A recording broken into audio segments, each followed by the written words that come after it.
கீழக்கரை பொதுமக்கள் சார்பில் அடிப்படை தேவைகளை வலியுறுத்தி மாவட்ட ஆட்சியரிடம் மனு வழங்கப்பட்டது. ராமநாதபுரம் மாவட்டம் கீழக்கரை பொதுமக்கள் கூட்டமைப்பு சார்பில் அடிப்படை தேவைகளை வலியுறுத்தி மாவட்ட ஆட்சியரிடம் கோரிக்கை மனு வழங்கப்பட்டது.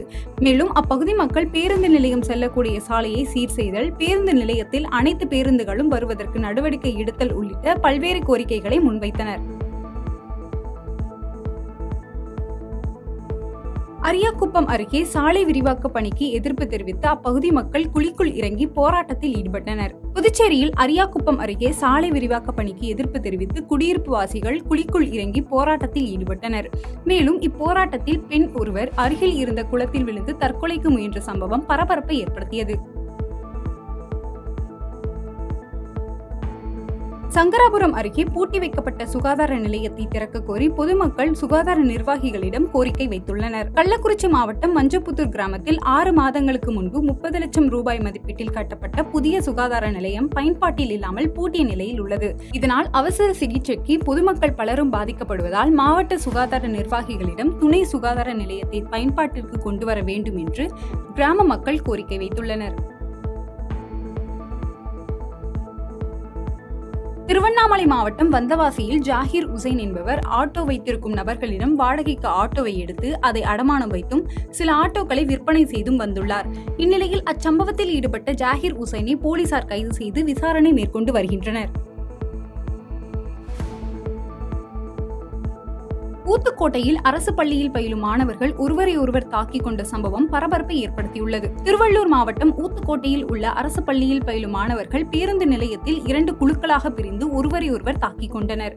இந்நிலையில் இது குறித்து தகவல் அறிந்து வந்த காவல்துறையினரை கண்டதும் அவர்கள் தப்பி ஓடினர். தொடர்ந்து இதுபோன்ற சம்பவம் நடப்பதால் பெற்றோர்கள் உரிய நடவடிக்கை எடுக்க வேண்டும் என பொதுமக்கள் மற்றும் சமூக ஆர்வலர்கள் கோரிக்கை விடுத்துள்ளனர். குளித்தலை பேருந்து நிலையத்தில் முன்னாள் அமைச்சர் செந்தில் பாலாஜிக்கு ஜாமீன் வழங்கியதை தொடர்ந்து திமுகவினர் பட்டாசு வெடித்து கொண்டாடினர். தமிழக முன்னாள் அமைச்சர் செந்தில் பாலாஜி பண மோசடியில் ஈடுபட்டதாக அமலாக்கத்துறையினால் கைது செய்யப்பட்டு சிறையில் அடைக்கப்பட்டார். இந்நிலையில் செந்தில் பாலாஜிக்கு ஜாமீன் வழங்கியதை தொடர்ந்து கரூர் மாவட்டம் குளித்தலை பேருந்து நிலையத்தில் மாநில வர்த்தக அணி துணை செயலாளர் தலைமையில் திமுக நிர்வாகிகள் பலர் பட்டாசு வெடித்தும் இனிப்புகள் வழங்கியும் கொண்டாடினர். தண்டையார்பேட்டையில் தாழ்த்தள பேருந்துகளை ஆர்கே நகர் சட்டமன்ற உறுப்பினர் கொடியசைத்து துவக்கி வைத்தார். சென்னை தண்டையார்பேட்டை திரையரங்கு அருகே தாழ்த்தள நவீன பேருந்துகளை ஆர்கே நகர் சட்டமன்ற உறுப்பினர் ஜே எபினேசன் கொடியசைத்து துவக்கி வைத்தார். இந்நிகழ்ச்சியில் மண்டல குழு தலைவர், பகுதி செயலாளர் உட்பட பலர் கலந்து கொண்டு புதிய தாழ்த்தள பேருந்தை பொதுமக்களின் பயன்பாட்டிற்கு ஒப்படைத்தனர். திருக்கோவிலூரில் தென்பெண்ணை ஆற்றில் சட்டவிரோதமாக நீரை எடுக்கும் நபர்களின் மீது நடவடிக்கை எடுக்க கோரி அப்பகுதி மக்கள் கோரிக்கை விடுத்துள்ளனர். கள்ளக்குறிச்சி மாவட்டம் திருக்கோவிலூரில் தென்பெண்ணை ஆற்றில் நீர்வரத்து வராததால் ஏரியானது வறண்டு காணப்படுகிறது. இந்நிலையில் அங்கிருக்கும் சிறிதளவு நீரையும் பொதுப்பணித்துறை அதிகாரிகள் உதவியுடன் தனியார் மற்றும் அரசு மருத்துவமனை கட்டுமான பணிகளுக்கு சட்டவிரோதமாக கொண்டு செல்வதாக அப்பகுதி மக்கள் கூறுகின்றனர். இதைத் தொடர்ந்து சட்டவிரோதமாக ஏரியில் நீரை எடுத்து செல்லும் நபர்களை கண்டறிந்து கடுமையாக நடவடிக்கை எடுக்க வேண்டும் என திருக்கோவிலூர் பகுதிவாசிகள் கோரிக்கை விடுத்துள்ளனர்.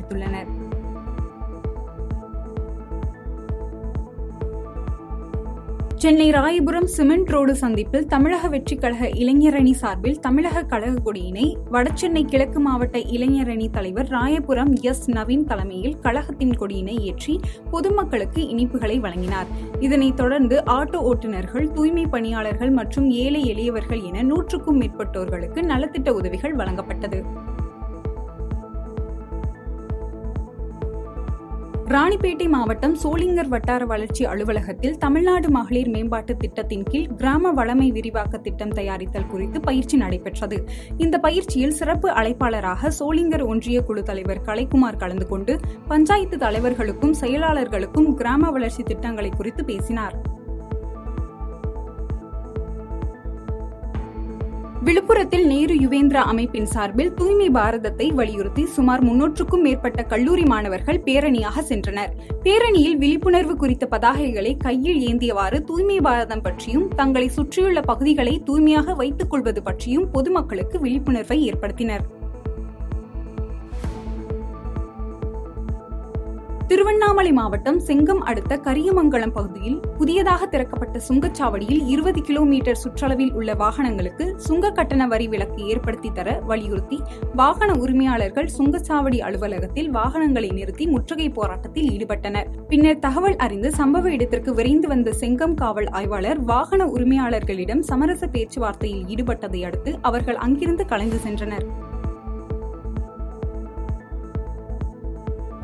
காஞ்சிபுரம் மாவட்டம் உத்தரமேரூரில் தரமற்ற ஜவுளி பொருட்களை குறைந்த விலைக்கு வெளியூர் வியாபாரிகள் விற்பனை செய்வதால் உள்ளூர் வியாபாரிகள் பாதிக்கப்படுவதாக உத்தரமேரூர் காவல் ஆய்வாளரிடம் 50க்கும் மேற்பட்ட வியாபாரிகள் புகார் தெரிவித்தனர். ராமநாதபுரம் மாவட்டம் சந்திரகுடி அருகே உள்ள அரியக்குடி புத்தூர் பெரிய கண்மாயில் கடந்த 1 வருடங்களாக 2 கண்மாய் மனைகள் சேதமடைந்து பயன்படுத்த முடியாத நிலை ஏற்பட்டுள்ளது. தற்போது சீரமைப்பு வேலை செய்யவில்லை என்றால் மழை பெய்தலோ ஆற்று நீர் வந்தலோ கிட்டத்தட்ட 500 ஏக்கர் விவசாய நிலங்களிலும் கிராமத்திற்குள்ளும் தண்ணீர் புகும் அபாயம் உள்ளதாக அப்பகுதி மக்கள் தெரிவித்துள்ளனர். திருவாரூர் மாவட்டம் விக்கிரபாண்டியம் பகுதியில் செயல்பட்டு வரும் அரசு உயர்நிலைப் பள்ளியில் தற்போது கூடுதலாக ரூபாய் 25 லட்சம் மதிப்பிலான கட்டிடம் கட்டி முடிக்கப்பட்டது. புதிதாக கட்டி முடிக்கப்பட்ட இந்த கட்டிடத்தை திருத்துறைப்பூண்டி சட்டமன்ற உறுப்பினர் மாரிமுத்து திறந்து வைத்து மாணவர்கள் பயன்பாட்டிற்கு கொண்டு வந்தார். விடுதலை சிறுத்தைகள் கட்சியின் மது மற்றும் போதைப் பொருள் ஒழிப்பு மகளிர் மாநாடு செயற்குழு கூட்டம் கடலூர் மாவட்டம் வடலூரில் நடைபெற்றது. கூட்டத்தில் வருகின்ற அக்டோபர் 2ஆம் தேதி உளுந்தூர்பேட்டையில் நடைபெறவுள்ள மது ஒழிப்பு மாநாட்டில் விசிகவினர் திரளாக கலந்து கொள்ள வேண்டும் என வலியுறுத்தப்பட்டது. கடலூர் மாவட்டம் ஸ்ரீ முஷ்ணம் ஒன்றியத்திற்கு உட்பட்ட ஸ்ரீ ஆதிவராகநல்லூர் ஊராட்சியில் ரேஷன் கடை முதல் வடக்கு தெரு வரை வடிகால் வாய்க்கால் அமைத்திட வேண்டும் என 10 அம்ச கோரிக்கை வலியுறுத்தி புரட்சிகர சோசலிஸ்ட் கட்சி சார்பில் சாலை மறியல் நடத்தப்போவதாக அறிவித்திருந்த நிலையில் ஸ்ரீ முஷ்ண வட்டாட்சியர் அலுவலகத்தில் சமாதான பேச்சுவார்த்தை நடைபெற்றது. இந்த பேச்சுவார்த்தை சுமூகமாக முடிந்ததால் சாலை மறியல் கைவிடப்பட்டது. பாதகம் செய்பவரை கண்டால் நாம் பயங்கொள்ளலாகாது பாப்பா, மோதி மிதித்து விடு பாப்பா, அவர் முகத்தில் உமிழ்ந்து விடு பாப்பா. அண்மை செய்திகளை உடனுக்குடன் தெரிந்து கொள்ள இணைந்திருங்கள் இயம்நாடு தொலைக்காட்சியுடன்.